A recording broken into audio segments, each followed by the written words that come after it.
কি কি ব্যাপার বন্ধু? এত উত্তেজিত কেন? এত চিন্তিত কেন?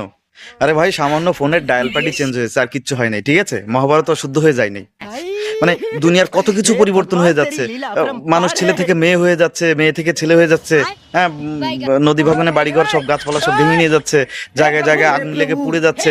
বন জঙ্গলের পশু পাখি মরে যাচ্ছে, রাস্তায় দুর্ঘটনার শিকার হয়ে হাজার হাজার মানুষের প্রাণ চলে যাচ্ছে। তা নিয়ে তোমাদের মাথা ব্যথা নেই। কেবল ফোনের ডায়াল প্যাড চেঞ্জ হলো কেন, থিম চেঞ্জ হলো কেন, আমার আমি কল করতে পারছি না, আমি নাম্বার ডায়াল করতে পারছি না, আমি আমার আগে এক সিম দুই সিম, সিম ওয়ান সিম টু দেখাতো, এখন তা দেখাচ্ছে না। মানে কি ভাই এগুলা? ভাই কারা আপনারা? ভাই কারা?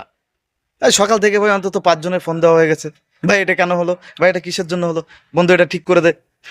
আরে ভাই, এত ব্যস্ত হওয়ার কিছু নেই, এটা খুবই স্বাভাবিক ব্যাপার। এটা নতুন ভার্সন আপডেট হয়েছে, সেইভাবে সবার ফোনে থিম চেঞ্জ হয়ে যাচ্ছে। ডায়াল প্যাডের এতে উত্তেজিত হওয়ার কিছু নেই। এটা গুগলের সাথে কানেক্ট করানো ছিল বলে হয়তো এরকম হয়েছে। যাই হোক, এটা যদি ঠিক করাতে হয় তাহলে ওই ডায়াল প্যাড ওই অ্যাপসটিতে যাও, অ্যাপসটিতে গিয়ে ইনফরমেশনে গিয়ে দেখো, data clear cash clear option আছে, সেখানে গিয়ে ওগুলো ক্লিয়ার করে দাও, দেখবে আপনার ঠিক হয়ে যাবে। এই জেন্ডার চেঞ্জ হয় নাই ভাই, থিম চেঞ্জ হয়েছে। তোমাদের নিয়ে আর পারা যায় না। আচ্ছা ঠিক আছে, ভালো থাকো, আজকে এই পর্যন্তই, বাই।